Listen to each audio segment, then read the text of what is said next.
Indonesia, salam Nusantara dari Sabang sampai Merauke, dari Mangan sampai Pulau Rote. Mantal iman kita, mantal kasih kita, mantal pengharapan kita. Tentunya dalam Yesus Kristus menjadi Tuhan dan Juru Selamat kita dan Juru Selamat dunia. Jangan katakan bahwa Yesus bukan Tuhan, jangan katakan pula bahwa Yesus bukan Juru Selamat. Dia adalah Tuhan, dia adalah Juru Selamat. Kalau engkau percaya, engkau akan diselamatkan. Kalau tidak percaya, engkau akan dihukum. Yohanes 3 ayat 36. Yohanes 4 ayat karena Yesus sudah berkata, akulah jalan dan kebenaran dan hidup. Tiada seorang sampai kepada Allah kalau tidak melalui aku. Mantap. Dan juga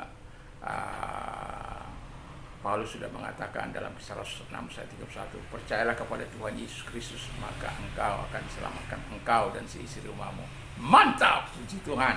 Selamat sore bagi kita semuanya. Kiranya kekuatan Tuhan, kekuatan firman, kekuatan Roh Kudus akan terus menyertai kita.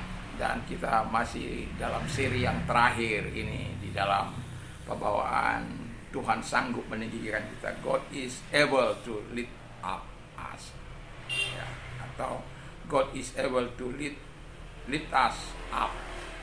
Oke. Tuhan sanggup meninggikan kita. Kita langsung kepada permasalahan pokok di mana mengapa Tuhan sanggup meninggikan kita. Tuhan sanggup meninggikan kita menurut Mazmur 145 ayat 15 dan ayat yang ke-17. Saya akan bacakan. Tuhan itu penopang bagi semua orang yang jatuh dan penegak bagi semua orang yang tertunduk. 17-nya, Tuhan itu adil dalam segala jalannya dan penuh kasih setia dalam segala perbuatannya. Haleluya. Jadi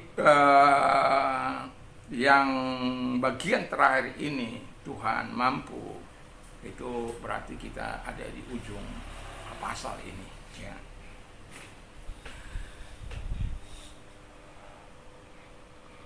Jadi Tuhan itu righteousness and holy in all his dealing. Jadi Tuhan itu adalah kebenaran dan kudus dalam setiap urusan, dalam setiap bisnis, dalam setiap usaha. Jadi kudus bertemu dengan kudus. Artinya apa yang mau saya katakan? Bahwa Tuhan akan menopang hamba-hambanya yang dipermasalahkan oleh orang-orang yang tidak bertanggung jawab sehingga engkau terpuruk. Sudah pernah melihat orang-orang yang terpuruk Tuhan meninggikan? Iya. Saya punya anggota, ya, dan hidup benar, tapi teman-temannya sudah punya ini dan itu, dia masih dalam hidup dalam kesederhanaannya. Dan karena itu dia ingin putus hubungan kerja dari ASN-nya. Terus saya katakan, dia menggaji kamu siapa? Pemerintah. Jadi enggak Pak Tata, hampir saya sebut namanya. Enggak, Bapak itu kan yang menggaji kamu, enggak. Jadi kalau enggak dia menggaji kamu, bilang kalau kau dalam keterpurukan, kau tidak lagi bisa melihat yang baik dan benar, maka dan akhirnya dia katakan, Minggu dia ibadah, Seninnya dia katakan, dan pada akhirnya dia dipindahkan pada posisi yang membuat dia damai sejahtera. Kita harus berani ngomong, gak usah takut. Dan pada akhirnya Tuhan mengangkat dia menjadi orang yang termasuk 10 paling jujur di seluruh Indonesia. Yaitu sesuatu kebanggaan yang sangat luar biasa. Dan dia mendapat posisi yang baik.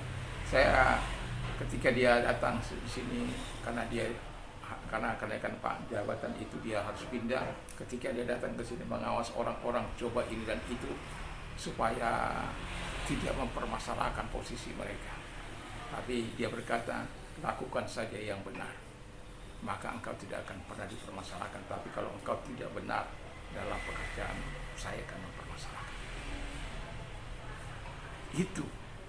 Karena apa? Tuhan itu penuh dengan kebenaran. Dia kudus. Dia mampu meninggikan orang-orang yang hidup kudus, sekalipun di tengah-tengah orang yang tidak kudus.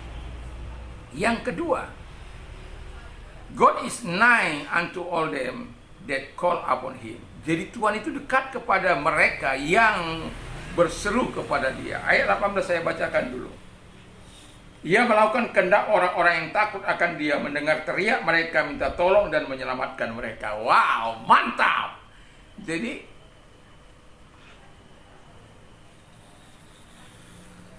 ia melakukan kehendak orang-orang yang takut akan dia, terus kemudian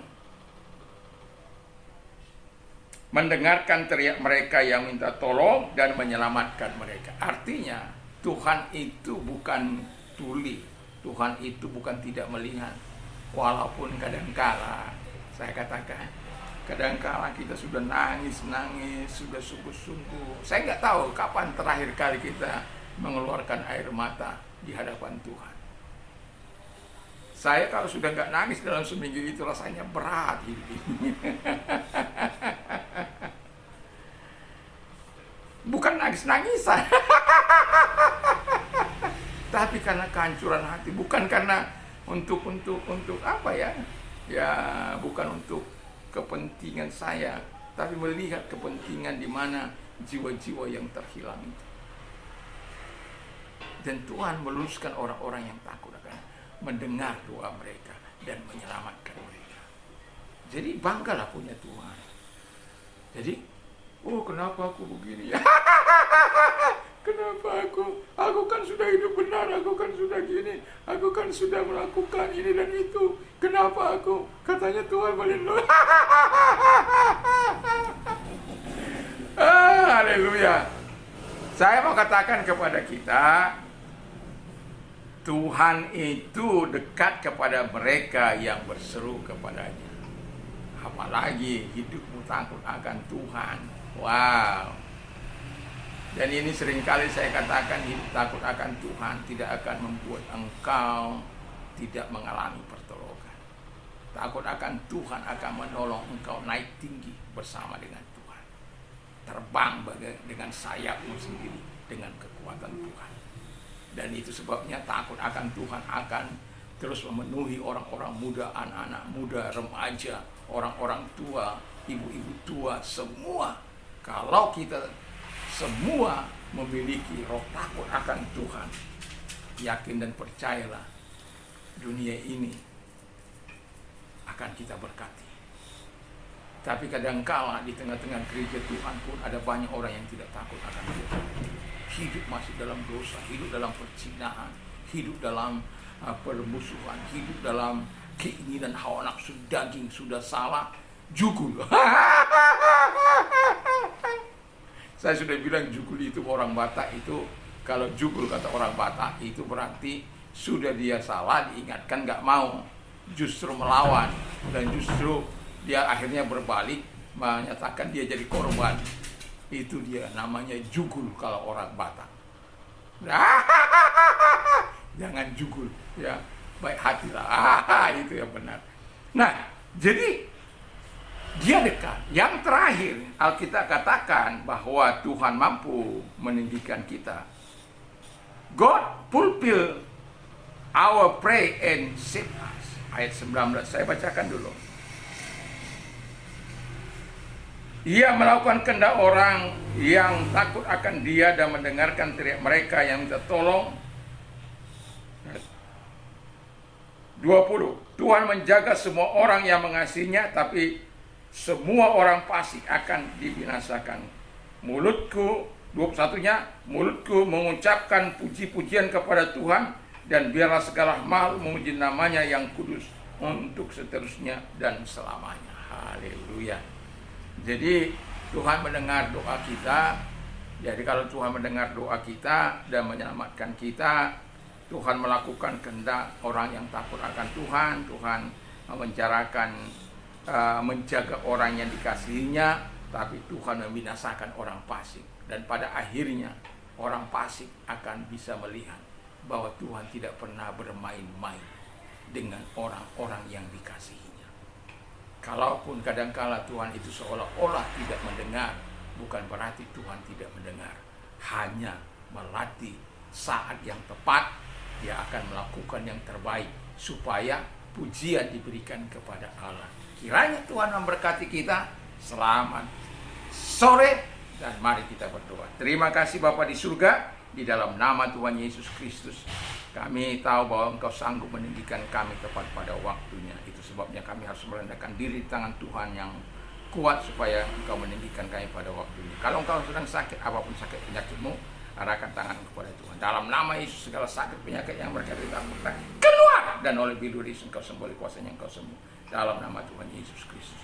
Dan kami juga berdoa kepada mereka-mereka yang memiliki masalah. Arahkan tangan-Mu. Tuhan menyatakan, marilah kepadaku, hai kami yang letih sudah berat, aku akan memberikan kelegaan bagi. Dalam nama Tuhan Yesus Kristus, mari Engkau menolong mereka yang sedang berat dan memberikan kelegaan bagi mereka. Di dalam nama Yesus, haleluya, amin.